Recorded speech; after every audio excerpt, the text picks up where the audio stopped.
Review of the film Gadi, Telugu dubbed movie review and rating, acted by Surya Bhagavan Das and other actors etc. Surya Bhagavan Das garu వచ్చేసి important roles చేస్తుంటారు. జయమ్మ అనే దగ్గర వెంకటేష్ సినిమాలో ఉన్నారు. And Simhadri NTR సినిమాలో, తమ్ముడు పవన్ కళ్యాణ్ సినిమాలో కూడా ఉన్నారు. ఆ యాక్టర్ ఎంతమంది తెలుసు అనేది కింద కామెంట్ చేయండి. ఇంకా మెయిన్ హీరో హీరోయిన్స్ వచ్చేసి కొత్త వాళ్ళు, మిగతా వాళ్ళందరూ. ఇంక ఈ మూవీ వచ్చేసి 1 hour 29 minutes అతి తక్కువ రన్ టైంతో అప్పుడు ఎప్పుడో థియేటర్స్లో రిలీజ్ అయ్యి అన్నట్టు కూడా తెలియకుండా ఇప్పుడు ఓటీటీలోకి దర్శనం ఇచ్చింది. టైటిల్స్ తీసాక starting ending 1 hour 26 minutes 1 hour 25 minutes ఉంటుంది. ఇంకా ఈ మూవీ చూసిన తర్వాత నాకు ఎలా అనిపించింది అనే విషయంలోకి వెళ్ళేలోపు నేను రీసెంట్గా వచ్చేసి ట్రాన్ ఎరిస్ అనే తెలుగు డబ్బుడు Hollywood movie review and Tribanadhari Barbarik movie review upload చేసి చెక్ చేయండి. దాంతోపాటు ఓజీ, కాంతారా, ఇడ్లీ కొట్టు, జూనియర్ ఇంకా చాలా మూవీ రివ్యూస్ అప్లోడ్ చేసి చెక్ చేయండి. రివ్యూస్ లైట్గా ఇచ్చినా కూడా జెన్యున్గా ఇస్తానని అనిపిస్తే నా కంటెంట్ చూడండి. నా కంటెంట్ నచ్చితే లైక్ చేయండి, షేర్ చేయండి, సబ్స్క్రైబ్ చేసి పక్కన ఉన్న గంట సింబల్ క్లిక్ చేసి నా ఛానల్ సపోర్ట్ చేయగలరు. స్టోరీ ప్లాట్ మూవీ ఎలా అనిపించింది, plus points minus points rating కూడా ఇస్తాను. కాబట్టి నా రివ్యూ చివరి వరకు చూడండి. ఇంకా స్టోరీ ప్లాట్ విషయానికి కనుక వస్తే హీరో హీరోయిన్ ఏకాంతంగా ఉండడం కోసం ఒక రూమ్కి వస్తారు. ఆ రూమ్లో ఏదో జరుగుతుంది వింతగా అని అనిపిస్తుంది. ఇంకా ఆ తర్వాత ఏమైంది అనేది రిమైనింగ్ స్టోరీ. ఇంకా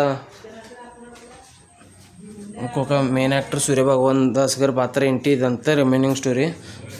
ఒక ముసలాతని క్యారెక్టర్ ఏంటి అనేది. ఇంకా ఓవరాల్గా ఈ మూవీ చూసిన తర్వాత నాకు ఎలా అనిపించింది అనే విషయాన్ని కనుక వెళ్తే, ఇది ఒక దెయ్యం సినిమాలకి బిల్డప్ ఇచ్చి ఏం లేదు తూర్చని అన్నారు. ఆ దెయ్యం సీన్లు ఏదైనా భయపెట్టేలాగా ఉన్నాయంటే భయపెట్టేలా లేవు. నాకైతే ఎలా అనిపించింది అనే విషయానికి కనుక వస్తే అసలు నచ్చలేదు. ఎందుకనేది plus points minus points rating పరంగా చెప్తాను. రేటింగ్ మాత్రం అసలు మిస్ అవ్వద్దు అని అయితే చెప్తాను నేను. Don't miss it. ఇంక ఈ మూవీ వచ్చేసి ప్లస్ పాయింట్స్ విషయానికి వస్తే అందరూ యాక్టింగ్ బాగుంది, మ్యూజిక్ బాగుంది, కొత్త వాళ్ళైనా బాగా చేశారు, మ్యూజిక్ బాగుంది. ప్రీ క్లైమాక్స్ దగ్గర ఒక ట్విస్ట్, 30 minutes సినిమా ఉందనగా ఒక ట్విస్ట్, సినిమా అయిపోతుంది 10 నిమిషాల్లో అనగా ఒక ట్విస్ట్. ఈ 2 ట్విస్టులు బాగున్నాయి. ఒక మెయిన్ సపోర్టింగ్ యాక్టర్ ముసలాతని దగ్గర నుంచి సూర్య భగవాన్ దాస్ గారి దగ్గర నుంచి వచ్చిన ట్విస్ట్, ఆ తర్వాత ఒక లేడీ దగ్గర నుంచి వచ్చిన ట్విస్ట్ బాగుంది. ఇంక ఈ మూవీ వచ్చేసి సినిమాటోగ్రఫీ, లొకేషన్స్, ఆ గదిలో ఆ రూమ్ లొకేషను ఇదంతా బాగుంది. ఇంకా మైనస్ పాయింట్స్ వచ్చేసి సినిమా వచ్చేసి ఎక్కడ భయపెట్టలేదు, ఏదో వెళ్తుంది అన్నట్టుగా ఉంటుంది. చాలా దారుణంగా, చాలా స్లోగా వెళ్తుంది. కొన్ని అరవై సీన్స్ ఉంటాయి కానీ ఏమి భయపెట్టేలా ఉండవు ఆ భయపెట్టే సీన్స్ కూడా. ఇంకా ఏమి మంచి మెసేజ్ ఇద్దాం అనుకున్నారు కానీ మొగుడు పిల్లల మధ్య మొగుడు వేరే అమ్మాయిని పరాయి అమ్మాయిని చూడకూడదని మెసేజ్ నోటితో చెప్పడం వరకు సరిపోద్ది. సినిమా కింద ట్రై చేస్తే ఇలాగే ఉంటుందేమో అన్నట్టుగా ఉంది. అది మెయిన్ పాయింట్ ఉన్నదే 30 నిమిషాలు, అది కూడా లాస్ట్లో అది కూడా సరిగ్గా వర్కౌట్ అవ్వలేదు నాకు.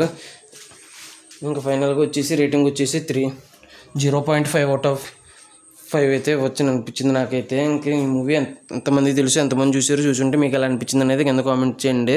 మీరు ఎంత రేటింగ్ ఇస్తారనేది కూడా చెప్పండి చూసుంటే. నా ఈ వీడియో చివరి వరకు చూసిన ప్రతి ఒక్కరికి thanks for watching. Jai Hind, signing off, bye bye.